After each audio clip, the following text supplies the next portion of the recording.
Morning बच्चों। आज हम डिस्कस करेंगे किरचॉफ के नियम। तो विद्युत परिपथ संबंधी किरचॉफ ने दो नियम दिए, ठीक है। यानी कि किरचॉफ ने धारा का विद्युत परिपथ में वितरण करने के लिए एक नियम दिया जिसका नाम था संधि नियम। क्या नाम था? संधि नियम। और धारा तथा प्रतिरोधों में एक संबंध के लिए एक दूसरा नियम दिया, उसका नाम था आपका वोल्टेज का नियम। कौन सा नियम? वोल्टेज का नियम, ठीक है ना। तो वोल्टेज नियम पढ़ना है हमें और एक संधि नियम, ठीक है। इन दोनों नियमों का नाम होता है किरचॉफ के नियम। तो लिखो विद्युत परिपथ संबंधी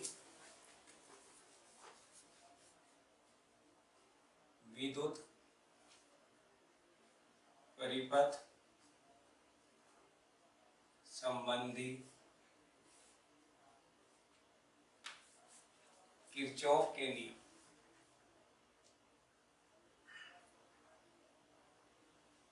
किरचॉफ के नियम।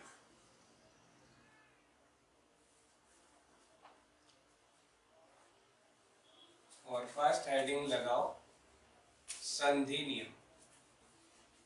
कौन सा नियम?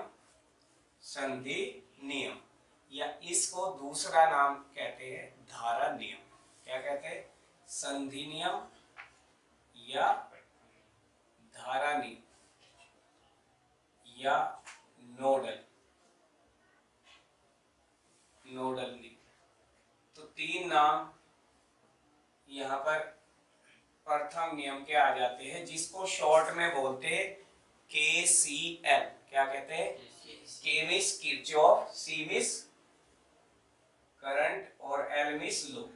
KCL है ना। बोर्ड में भी ये वैलिड है, आप बोर्ड में भी KCL लिख सकते हैं, समझे नहीं? शॉर्ट फॉर्म में किरचॉफ करंट लॉ, है ना। तो इस नियम में इन्होंने बताया कि किसी भी संधि पर अगर मान लिया एक से ज्यादा तार जुड़ रहे हैं किसी संधि पर, समझे नहीं? इसको क्या कहते हैं? संधि। संधि का मतलब इंग्लिश में संधि को कहते हैं जंक्शन। क्या कहते हैं? जंक्शन। तो संधि पर जो इनकमिंग करंट है, कौन सा करंट? मान लिया ये इनकमिंग करंट है। इनकमिंग करंट हमेशा आउटगोइंग करंट के बराबर होता है। किसके बराबर होता है बोलो? Outgoing current. मान लिया ये हो गया I3 और ये हो गया I4। तो क्या बात बताई कि किसी भी संधि पर, है ना, मिलने वाली धाराओं का बीजीय योग क्या होता है? शून्य होता है। क्या होता है? या ये कहे आप कि किसी संधि पर, संधि इसको कहते हैं नोड, भी इसी का नाम है। नोड मींस जहां गुच्छा बना हुआ है ना, गांठ लगी हुई हो, समझे नहीं? तो उसको क्या कहते हैं? नोड। तो जब एक से अधिक वायर्स एक ही बिंदु पर जुड़ जाते हैं तो उसको संधि कहते हैं। क्या कहते हैं? तो संधि पर जो इनकमिंग करंट है वो हमेशा किसके बराबर होता है? आउट गोइंग करंट के। समझे नहीं? आप ऐसे देखो एग्जाम्पल के तौर पे कि यहाँ पर रेलवे जंक्शन सुना होगा, है ना, जैसे जयपुर रेलवे जंक्शन है, तो वहां पर कुछ ट्रेन आती रहती है और कुछ जाती रहती है। तो जितनी आती है उतनी ही चली जाती है। तो इनकमिंग और आउटगोइंग हमेशा बराबर होती है, याद रखना। तो इनकमिंग कौन सी है इसमें बोलो? I1 और I2 बराबर किसके होगा? I3 plus I4। बस इस नियम को ही हम क्या कहते हैं? संधि नियम कहते हैं। तो लिखो इस नियम के अनुसार, इस नियम के अनुसार, इस नियम के अनुसार लिखते हैं, इस नियम के अनुसार, इस नियम के अनुसार संधि पर, संधि पर मिलने वाली, संधि पर मिलने वाली धाराओं का कुल बीज गणितीय योग शून्य होता है। धाराओं का कुल बीज गणितीय योग शून्य होता है। कुल बीज गणितीय योग शून्य होता है। बीज गणितीय योग शून्य होता है, अर्थात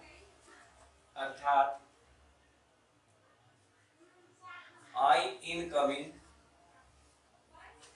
जितना भी आई इनकमिंग उसका योग बराबर आई आउटगोइंग। और उदाहरण ये लिख लो, उदाहरण ये लिख लो, ठीक है ना। तो वहां पर एग्जाम में यही आता है कि कथन लिखो और एक उदाहरण भी दो, तो कोई भी अपनी तरफ से एक उदाहरण बना सकते हैं, ठीक है ना। ये यानी कि इनकमिंग करंट, और हमेशा जितना भी इनकमिंग करंट है वो हमेशा क्या है, आउटगोइंग करंट के बराबर होगा, ठीक है। सबसे इंपॉर्टेंट बात क्या आती है, सबसे इंपॉर्टेंट बात ये है, आप देख रहे हैं कि यहां से धारा आ रही है, ठीक है ना, निकल भी रही है, तो आवेश संधि पर नहीं रुकता है ना, जितना आवेश आता है उतना ही आवेश निकल जाता है। तो यह नियम किस पर आधारित है, आवेश के संरक्षण नियम पर आधारित है। क्या आवेश के संरक्षण? क्यों है भाई, क्योंकि संधि पर न तो आवेश को उत्पन्न कर सकते हैं और न ही नष्ट कर सकते हैं, इसलिए कह सकते हैं कि संधि नियम आवेश के संरक्षण नियम पर आधारित है, ठीक है। लिख लो इसको, लिखो, स्टार मार्क करके लिखो, यह नियम आवेश के, यह नियम आवेश के संरक्षण नियम पर आधारित है। यह नियम आवेश के संरक्षण नियम पर आधारित है।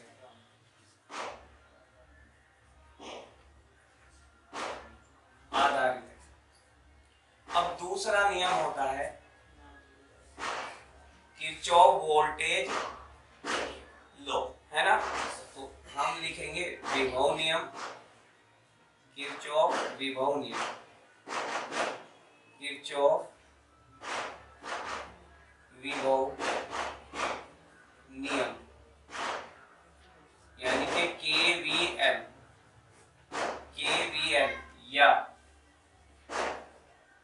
या मैश लॉ, इसको क्या कहते हैं, मैश लॉ भी कहते हैं। कौन सा लॉ, मैश। मैश का मतलब होता है एक बंद लूप, है ना, तो मैश नियम, मैश नियम।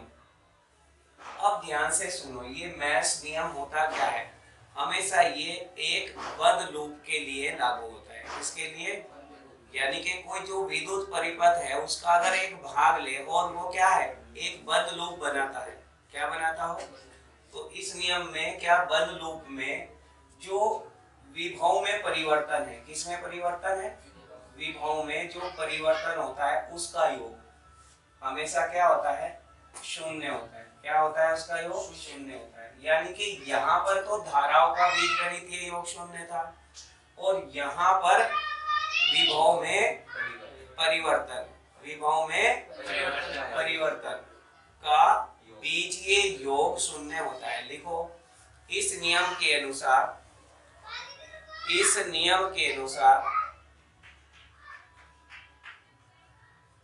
इस नियम के अनुसार बंद लूप में, बंद लूप में विभव में परिवर्तन, विभव में परिवर्तन का बीजीय योग शून्य होता है।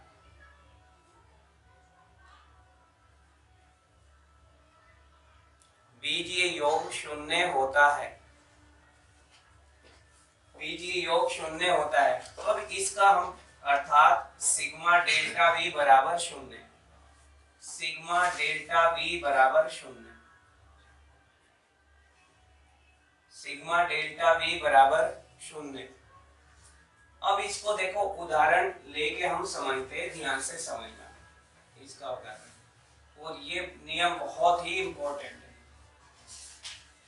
अब इसका सिग्मा डेल्टा वी शून्य होता है, इसका मतलब हमें समझना है। यानी कि जितने भी विभव होंगे ये बताया सेकंड नियम में, सिग्मा डेल्टा वी बराबर कितना, शून्य। और हमें वोल्टेज हमें किससे मिलते हैं बताओ, या तो बैटरी से मिलते हैं, वोल्टेज के दो स्रोत होते हैं, या तो बैटरी से, या जब किसी प्रतिरोध में क्या छोड़ी जाती है, धारा। तो जब धारा छोड़ते हैं तो प्रतिरोध और धारा के गुणनफल को क्या कहते हैं, विभव कहते हैं। ठीक है ना, वो विभवांतर हो जाएगा, समझे नहीं। तो हमारे जो वोल्टेज के दो सोर्स होते हैं, एक तो बैटरी और एक धारा, जब छोड़ी जाती है किसमें, आपका प्रतिरोध में, तो प्रतिरोध के सिरों के मध्य क्या उत्पन्न हो जाता है, विभवांतर। ठीक है, तो यहाँ पर सिग्मा डेल्टा वी, अब एक मैं बंद परिपथ बना लेता हूँ उदाहरण के तौर पर, उदाहरण लेते हैं हम, ध्यान से समझो, और इस पर केवीएल लगाएंगे कि केवीएल किस तरीके से हम प्रयोग करते हैं, वो चीज हमें सीखनी है। तो एक ये बैटरी है, E1 इसका विद्युत वाहक है, ठीक है, और यहाँ पर मान लिया प्रतिरोध है कितना, R1। एक ये बैटरी है आपका ये, और इसका विद्युत वाहक बल E2 है, और यहाँ पर ये एक प्रतिरोध है, और यहाँ तीसरा जो ब्रांच है, थर्ड ब्रांच ये थर्ड ब्रांच है, ये R3 प्रतिरोध, और यहाँ पर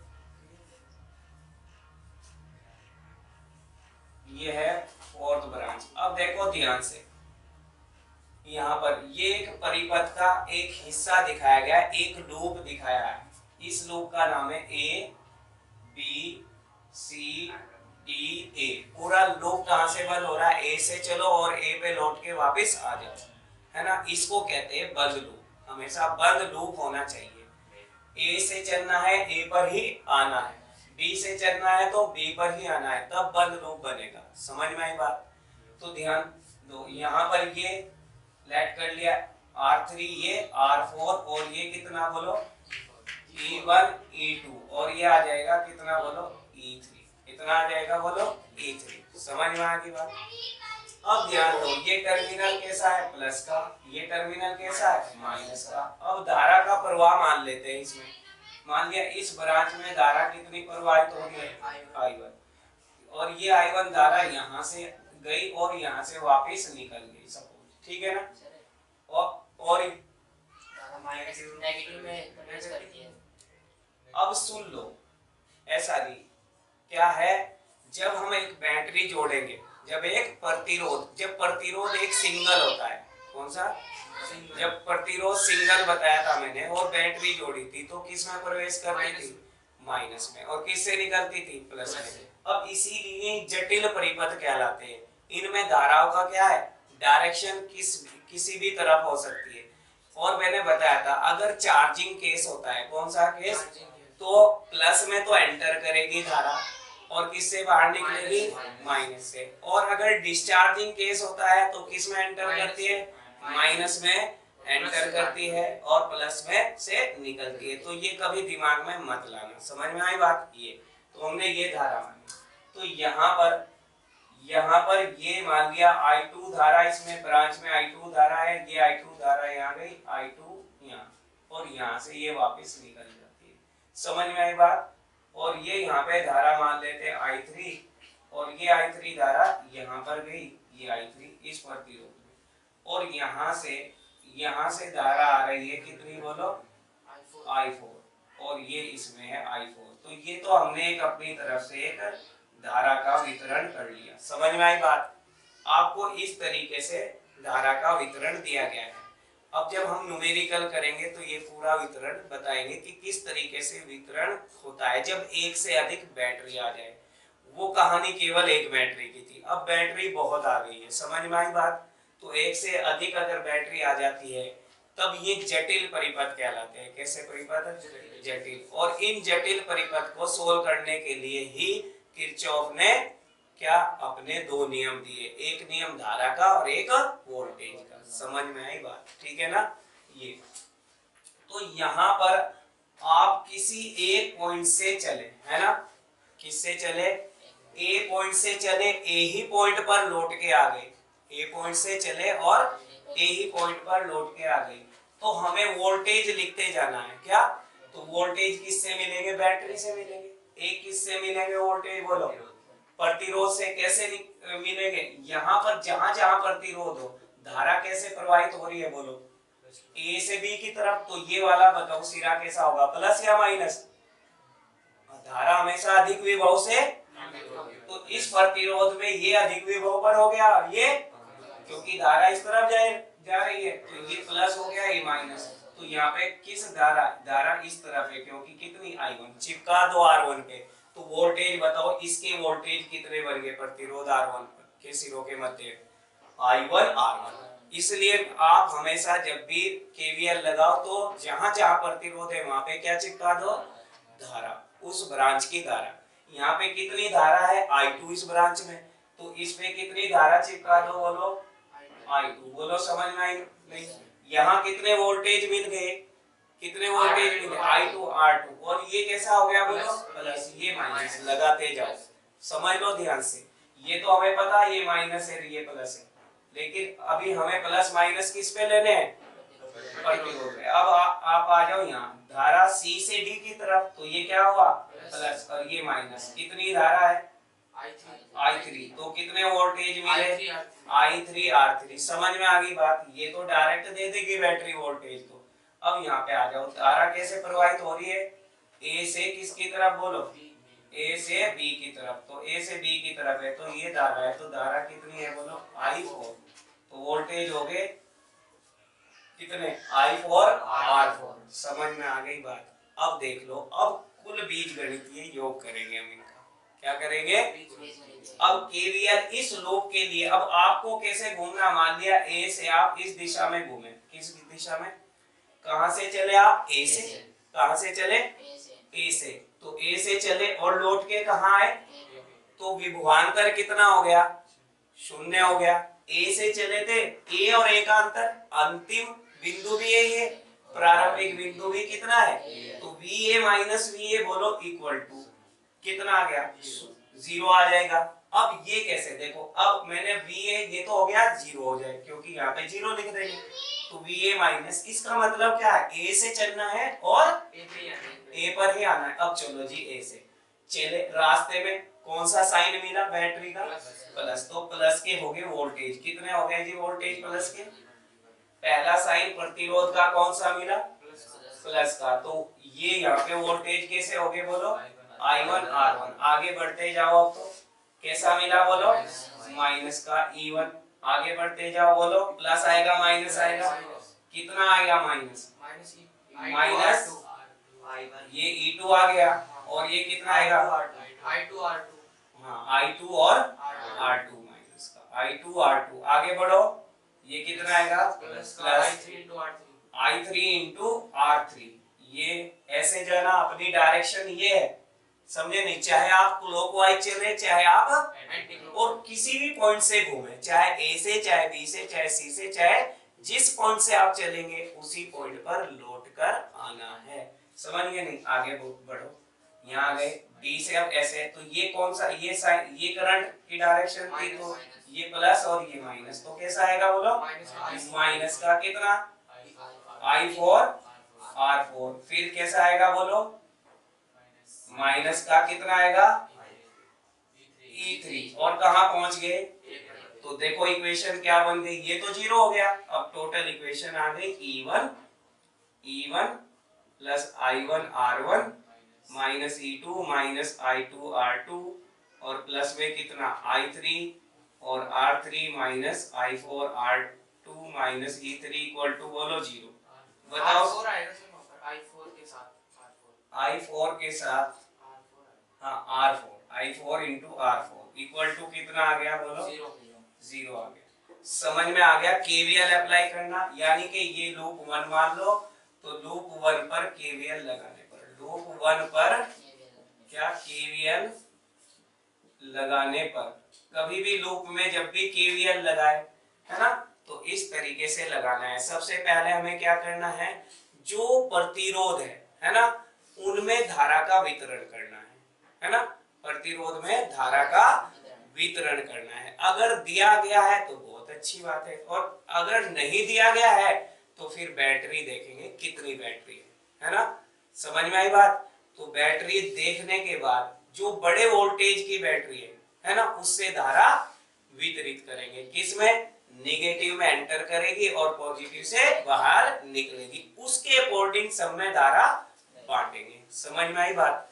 ये तो केवीएल ये। अब वो मान लिया पूछ सकता है इसी में केवीएल का प्रयोग दो प्रकार से किया जाता है। साथ ही साथ वो ये भी पूछ सकता था कि ए तथा सी के मध्य विभवांतर ज्ञात करो। क्या पूछ सकता था? ए और सी के मध्य विभवांतर ज्ञात करो। तो ए और सी के मध्य विभवांतर का मतलब क्या है? अभी हमने किसके मध्य विभवांतर निकाला? ए तथा ए के। ए तथा, चाहे तो आप ए से इस दिशा में घूम के यहाँ पे आ जाते और चाहे इस दिशा से। अब मैंने पूछा ए और सी के मध्य, तो आपका तरीका ये होगा ए से चलेंगे और कहां पहुंचेंगे? सी पे, या इधर से चलेंगे इधर। समझ में आई बात। किधर से भी घूम जाओ आंसर सेम आएगा। अगर वो पूछता ए से बी के मध्य विभवांतर, किसके? ए और बी के, जैसे मैं बता दूं यहां पर अगर बात करें ए व बी के मध्य विभवांतर, बताओ कितना लिखेंगे? विभवांतर कैसे लिखेंगे? V A minus V B, A और बी के मध्य। तो चलो कौन सा पाथ, कौन सा रास्ता छोटा है? ये वाला रास्ता छोटा है भाई। ये भी इधर से चले, बड़ा रास्ता हो गया। तो आसान रास्ता, हमें आसान रास्ते का चयन करना है जब भी हम विभवांतर निकाले दो बिंदुओं के बीच। समझ में आ रही है बात? ठीक है ना। तो ये है, तो यहां से चले तो कैसे आएगा? पहला साइन कैसा? प्लस का, दूसरा भी प्लस का। कितना आ जाएगा बोलो? वोल्टेज। और बस कहां पहुंच गए? इससे आगे नहीं। बाउंड्री क्या है? ए से चलना है, बी की बाउंड्री तक जाना है, बस खत्म। वोल्टेज सारे लिख देने। वो दो समझ में आ गई। अगर क्या आपसे पूछे ए और सी के बीच, निकाल देंगे? कोई दिक्कत है इसमें? सब न्यूमेरिकल फटाफट कर लेंगे। दूसरी बात, ये वाला केवीएल किस नियम पर आधारित है? क्योंकि बैटरी ऊर्जा का स्रोत है। बैटरी किसका स्रोत होती है? ऊर्जा मिलती है भाई। क्या है, अगर हम बैटरी लगा दे तो बैटरी से हम क्या फैन भी घुमा सकते हैं। तो क्या दे रही है? ये ऊर्जा। तो ये किस नियम पर आधारित होता है? ऊर्जा संरक्षण के नियम पर आधारित है। तो आप आवेश संरक्षण के नियम पर कौन सा नियम आधारित है? केसीएल। और ऊर्जा संरक्षण के नियम केवीएल, ऊर्जा संरक्षण के नियम पर आधारित है। यहाँ लिख लेना स्टार लगा के केवीएल, हाँ, ऊर्जा के संरक्षण नियम पर आधारित है। ऊर्जा के संरक्षण नियम पर आधारित है। तो ये पॉइंट, ये पूरा हमने उदाहरण से ही के नियमों की व्याख्या कर दी है। समझे नहीं? एग्जाम में यही क्वेश्चन आता है कि किरचॉफ के नियमों की उदाहरण सहित व्याख्या कीजिए। ठीक है, करिए इसको कंप्लीट करो। ठीक है, कंप्लीट कर लिया। देखो अब हम लेते हैं क्वेश्चन, है ना। न्यूमेरिकल क्वेश्चन करते, बातें नहीं करेंगे कोई भी। देखो ध्यान से समझो। और मोस्ट इंपोर्टेंट क्वेश्चन होता है केवीएल पर। देखिए देखो भाई क्वेश्चन देखो, क्वेश्चन नंबर 1 क्या है? ध्यान से सुनो। ये एक बैटरी है 10 वोल्ट की। कितने वोल्ट की? 10 वोल्ट की। और यहाँ पर एक प्रतिरोध है 10 ओम का। कितने ओम का? 10 ओम का। और यहाँ पर एक मैंने जोड़ दिया एक और प्रतिरोध, कितने? 20 ओम का। कितने? और यहाँ एक बैटरी और जोड़ दी 30 वोल्ट की। कितने वोल्ट की? 30 वोल्ट की। और एक प्रतिरोध जोड़ दिया, कितने ओम का? 10 ओम का। प्रश्न क्या है? प्रश्न में ये पूछा गया है कि प्रत्येक ब्रांच, है ना, यानी कि शाखा, हिंदी में क्या कहते हैं ब्रांच को? शाखा। शाखा कितनी शाखा है इसमें बताइए? देख के जरा बताओ, इस पूरे परिपथ में कितनी शाखा है? शाखा का मतलब कितने तारों को जोड़ा गया है? कितने तारों को जोड़ा गया? अरे एक तो प्रतिरोध, ये एक तार ये हो गया, एक तार ये हो गया, एक ये तार। कितनी शाखा है इसमें? 3 है। समझे नहीं? इस शाखा में समान धारा बहेगी, इस शाखा में तो कितनी धाराएं बहेगी? इसमें 3 धाराएं बहेगी। समझे नहीं? तो प्रश्न लिखो, है ना। चित्र में दर्शाए गए विद्युत परिपथ, चित्र में दर्शाए गए विद्युत परिपथ, चित्र में दर्शाए गए विद्युत परिपथ, चित्र में दर्शाए गए विद्युत परिपथ की प्रत्येक शाखा में बहने वाली धारा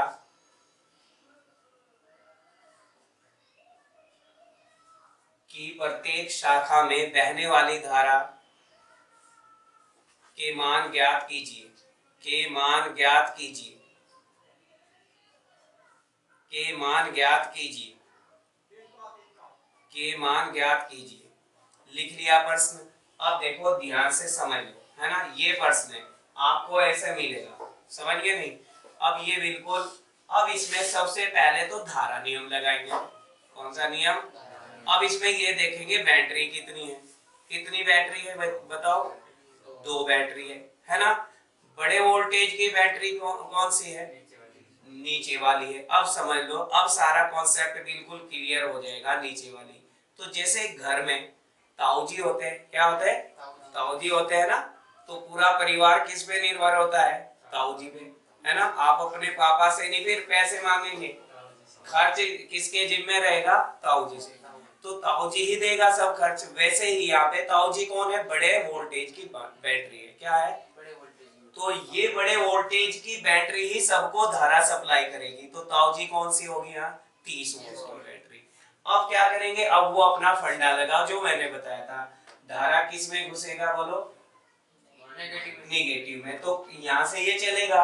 अब यहाँ से कोई भी धारा मान लो, वो I1 मान ली मैंने। कितनी मान ली बोलो?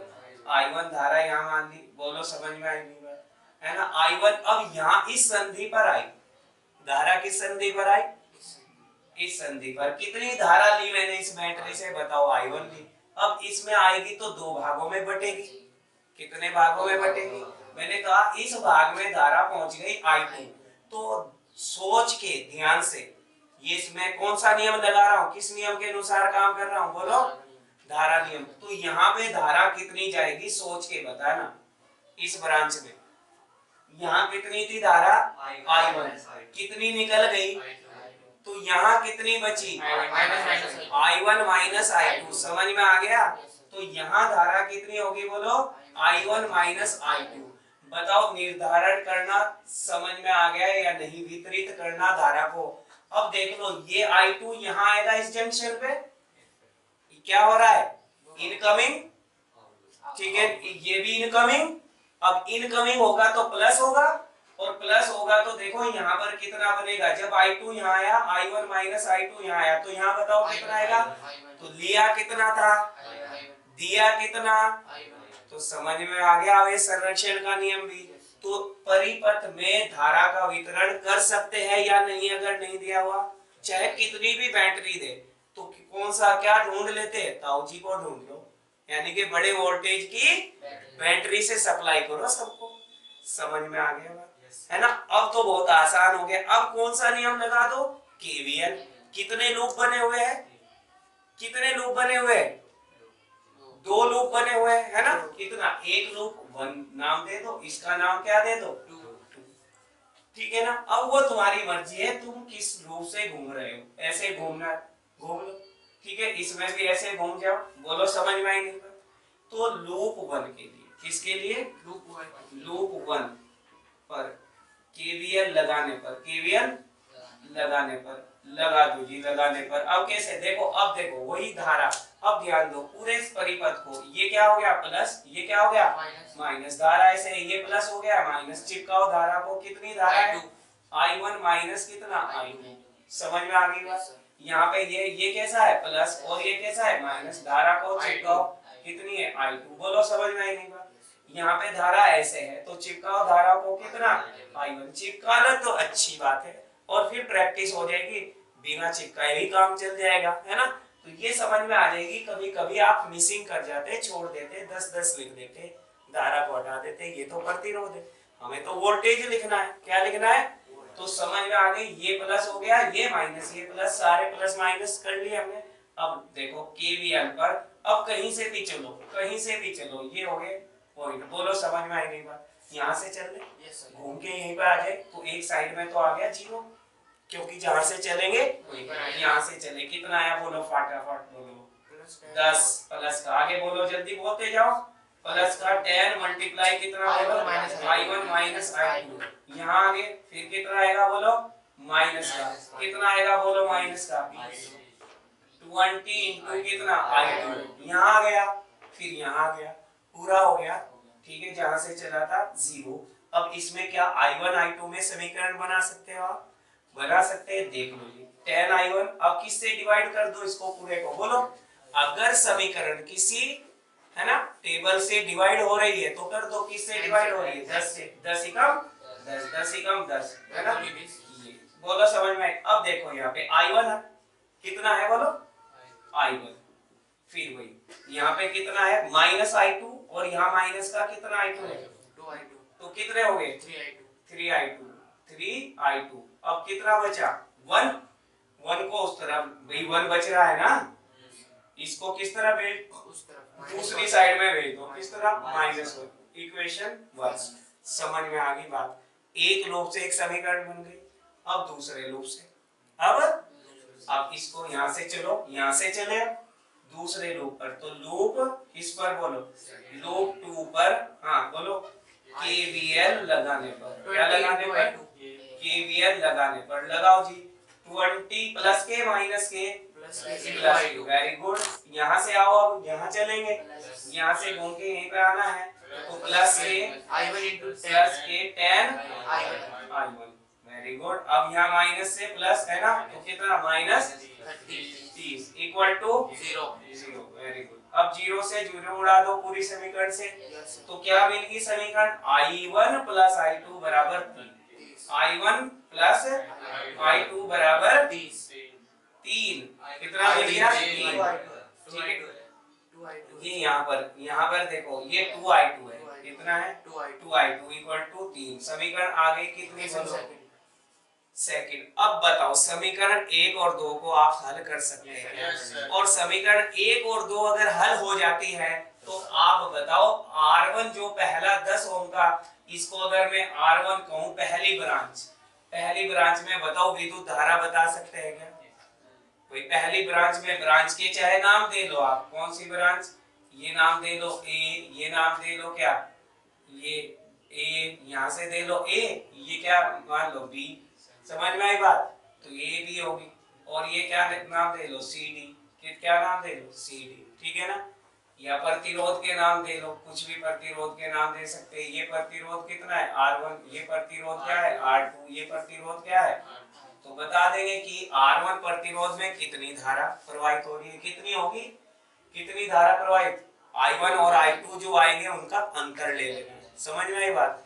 तो सोल्व करो चलो 1 व 2 को हल करने पर बोलो देखो कैसे हल करेंगे घटा लो दोनों को क्या सीधा सीधा घटा लेंगे तो i1 कट जाएगा ये माइनस का वो भी माइनस का तो माइनस के 5i2 घटाएंगे तो ये माइनस का हो गया तो -4 हो गया तो ये माइनस माइनस से कैंसिल तो i2 कितना आ गया बोलो 4/5 एम्पीयर। बताओ समझ में आई नहीं तथा समीकरण 1 में रख दो ये मान क्या समीकरण 1 में रखेंगे तो i1 कितना आ गया इसको इधर ले जाओ 3i2 कितना 4/5 है ना -1 तो ये 5 गए 12 में से कितना 7/5 एम्पीयर है ना।